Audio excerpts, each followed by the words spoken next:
Meu nome é Marcela Lima Machado, tenho 42 anos. Meu hobby atualmente, nas horas livres que eu quase não tenho, é estudar. É uma coisa que me tira da correria do dia a dia e me traz conhecimento e me leva para um outro lugar muito confortável. Uma comida que eu tinha vontade de experimentar é frango com quiabo, que eu ouço falar maravilhas, mas nunca tive a oportunidade de comer. Faculdade são 5 anos, o período regulamentar. Só que por conta de toda a dificuldade, que eu enfrento pela questão de Bernardo, do meu filho mais novo também, eu acabei levando quase que o dobro para conseguir me formar, porque tinham períodos que eu conseguia fazer numa boa e tinham períodos que eu tinha que fazer 2 matérias, 3 matérias, que não dava conta de fazer a grade completa daquele período. Então eu fui fazendo o que dava com o que eu tinha. Eu acho que eu demorei mais ou menos uns 8 anos, seria 5, eu levei uns 8, até mesmo porque eu precisei ficar uns 2 períodos trancada quando eu fiquei grávida do meu filho mais novo, que eu tive gestação de risco, fiquei em casa um semestre sem conseguir andar, porque tive placenta baixa. Já você vê que as emoções da mãe já começam muito antes da criança nascer. Já na barriga ele já mostrou a que veio. Desde pequena, na escola, quando me perguntavam o que eu queria ser quando crescer, e a primeira coisa que me vinha à cabeça sempre foi a área jurídica.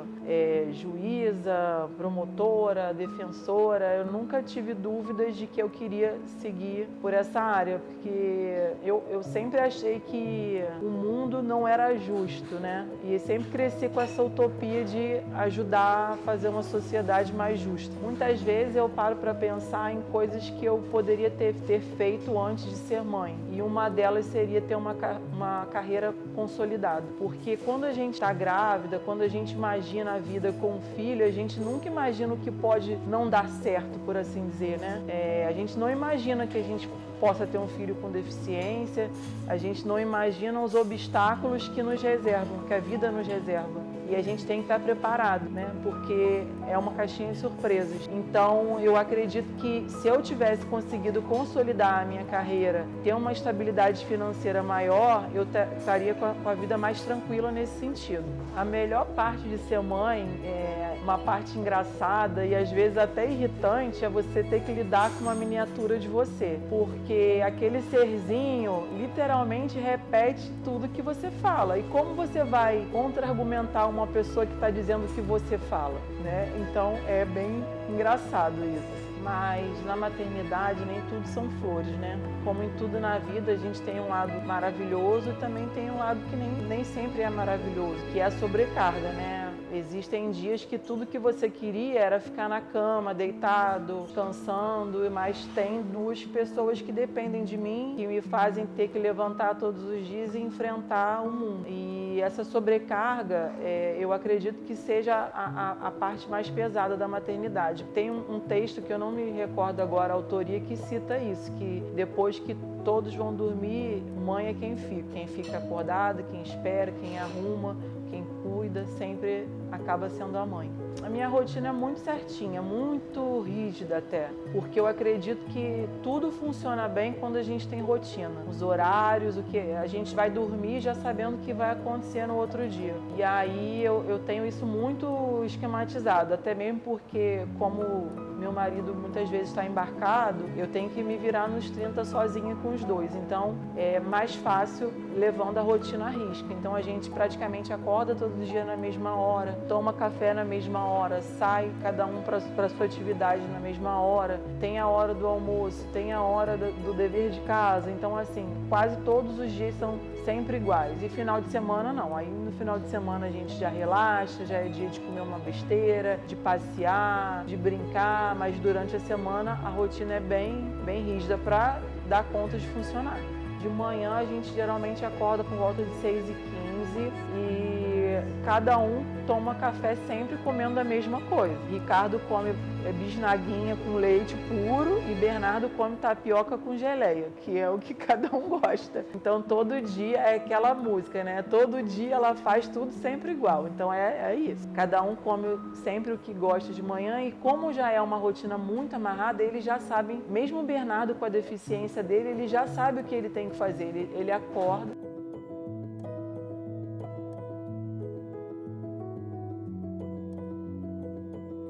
Existe, né, hoje também uma romantização muito grande do autismo, tá? E na minha vida, quem conhece Bernardo, as meninas estão aqui, o Bernardo não é aquele autista bonitinho, que é gênio, que é inteligente, não. Ele é um autista trabalhoso, ele é uma criança que demanda atenção e cuidado 24 horas por dia. Ele é uma criança, se ele estivesse aqui, eu não estava sentado, porque ele ia botar álcool em gel na boca, ele ia mexer em tudo que tá aqui. Eu não tenho paz e sossego e serenidade para conversar, sabe? É aquela correria. Eu não posso florear uma questão que pra mim, sabe, ela mexe com o meu âmago, que me limita muitas vezes. E eu não tenho na minha rotina uma liberdade de ir e vir com meu filho. Eu não poderia sentar aqui e tomar café como uma família normal, sabe? Eu não tenho esse direito, me foi furtado pela deficiência do meu filho. Por isso que eu falo deficiência. Porque pra mim, sinceramente, no meu dia a dia, isso é só uma nomenclatura. Isso não vai definir o meu filho, nem vai definir a mim, nem vai definir a minha família. Isso é uma nomenclatura que, de repente, no ouvinte pode ser que doa, pode ser, mas é a minha realidade, entendeu? Mas você sabe que eu tava, Camila, ontem eu tava assistindo no Instagram, eu não sou evangélica, nem sigo aquela pastora não, mas veio esse testemunho dessa pastora e me chamou a atenção, porque ela falou sobre isso, ela falou, gente, eu tô sendo atacada nas minhas redes sociais, ela falando,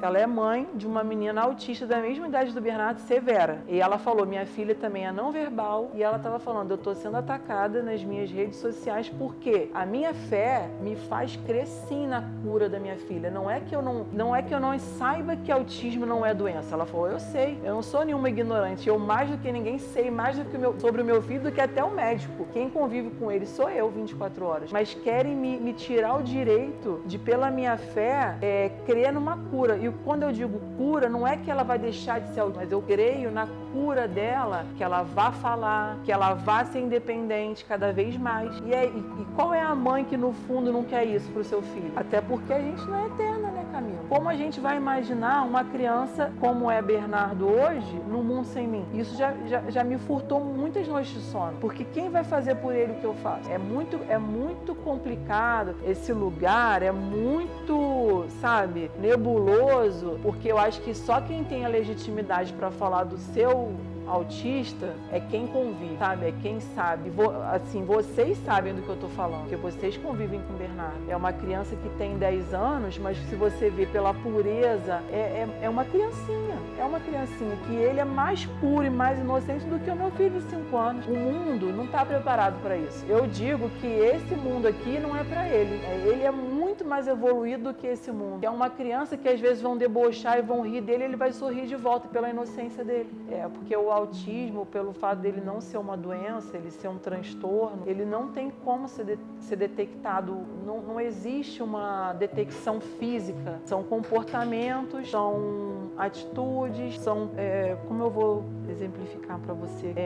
Bernardo, quando era pequeno, ele veio tendo um desenvolvimento muito dentro do normal. E mais ou menos quando ele tinha de 2 para 3 anos, ele meio que deu um reset, sabe? Ele foi perdendo as habilidades dele. Ele cantava, ele falava pequenas palavrinhas, ele era bem inserido na creche e ele foi perdendo, ele foi se fechando como uma conchinha. E a minha mãe, pelo fato dela ser fonoaudióloga, ela ficou muito atenta, porque ele era nesse momento, no desenvolvimento típico, para estar adquirindo cada vez mais vocabulário, cada vez mais habilidades, e foi o extremo oposto, ele foi perdendo. Isso acendeu uma luz amarela para a gente de atenção. E a gente começou a ficar atento no que poderia ser. Como ele era meu primeiro filho, né, naquele momento, eu não tinha parâmetro, né, de ver. Para mim, eu não sabe quando aquela coisa tá ali latente, mas você não quer também muito ver. Veio também um pouco daquela negação de não querer ver muito, sabe? Mas a minha mãe foi me puxando, não, vamos investigar, que isso não tá caminhando dentro da normalidade, por assim dizer, tem alguma coisa diferente. E a gente foi e começou a fazer as investigações, as intervenções. Bernardo passou por uma equipe multidisciplinar que avaliou ele. Não foi uma coisa rápida, foi um processo que demorou mais ou menos uns 6, 7 meses até ele chegar ao diagnóstico mesmo final, que acho que ele já estava mais ou menos com uns 3 anos, quando a gente teve o diagnóstico mesmo de autismo. Desde que a gente casou, a gente sempre quis ter 2 filhos. Nunca na minha cabeça eu teria um filho só. Eu tenho minhas irmãs e meu irmão e eu acho assim muito bom ter irmão, né? É ter um melhor amigo para sempre. Então, nunca na minha cabeça eu queria que Bernardo fosse filho único. Mas confesso a você que no momento que eu tive o diagnóstico do autismo e pelo fato da gente não saber as causas, nem o motivo, nem a possibilidade de ter mais filhos com autismo, isso mexeu muito comigo, né? Porque eu já vivia a maternidade atípica e as dificuldades, e eu também gostaria de poder viver o outro lado da maternidade, porque com o Bernardo eu não consigo ainda viver muitas coisas que eu gostaria de poder viver. Até teve uma reunião na APAI que eu conversei sobre isso, até foi muito emocionante, que eu nunca ouvi do meu filho, mamãe, eu te amo. Nunca ouvi. Então, assim, acho que é uma coisa boba, mas que toda mãe sonha em ouvir. Eu nunca pude ouvir a voz do meu filho, nunca pude ouvir meu filho me chamar. Então, assim, ele me diz que me ama de outras formas. Eu não queria passar por essa vida sem poder viver a maternidade nessa plenitude. E eu tive essa bênção, né, de Deus de poder ter mais um filho e assim, eles se completam. Porque o que eu não pude ter com o Bernardo, eu posso ter também com o Ricardo, sabe? Então, assim, são 2 meninos maravilhosos. Bernardo, no começo, ficou muito ciumento, porque ele sempre foi o reizinho da casa, primeiro filho, primeiro neto, primeiro sobrinho, tudo único. Então, era tudo para ele, tudo por ele. E ele não entendia o que aquele bebê, eu imagino na cabecinha dele, o que significava aquele bebê ali ocupando um espaço que era só dele, a atenção que era só dele. No começo foi muito difícil para ele, até o irmão começar a andar e falar, e ele começar a achar engraçado ter um irmão, e ele foi muito difícil. Ele teve muita crise de ciúme, e o ciúme desencadeava crise, porque as crises dele, ele geme, ele chora, ele grita, ele não fica bem. Ele mostra daquele jeitinho dele de que ele não tá bem. Então, assim,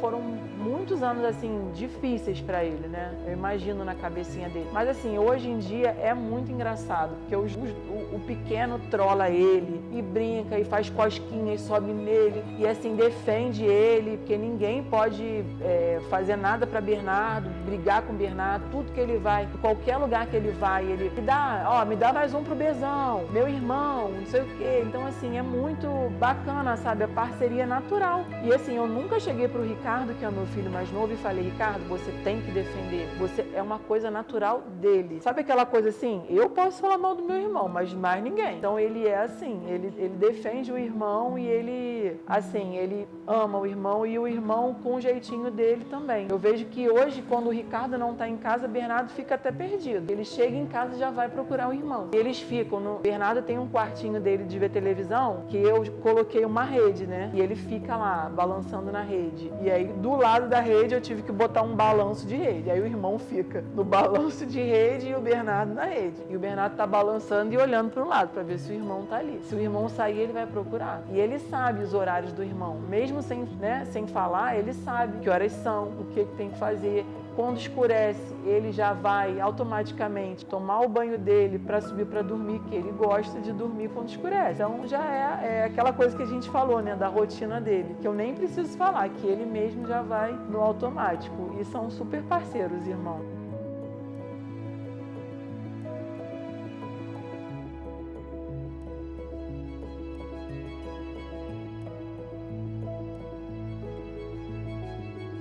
Eu acho que o que fica, né, no final dessa breve história, o que fica é a gratidão, porque eu acho que tudo tem um motivo de ser, sabe? E essa deficiência do Bernardo, essa limitação ou qualquer outro adjetivo que isso possa ter, isso só veio me engrandecer como pessoa, me levar para um lugar que eu nunca imaginei que pudesse existir, um lugar que no final das contas tudo vale a pena porque é feito com amor. É aquele amor genuíno que você dá sem esperar nada em troca. É só o amor. E no final das contas, mesmo sem falar, o Bernardo me olha e fala para mim tudo que uma mãe queria ouvir, só com o olhar dele.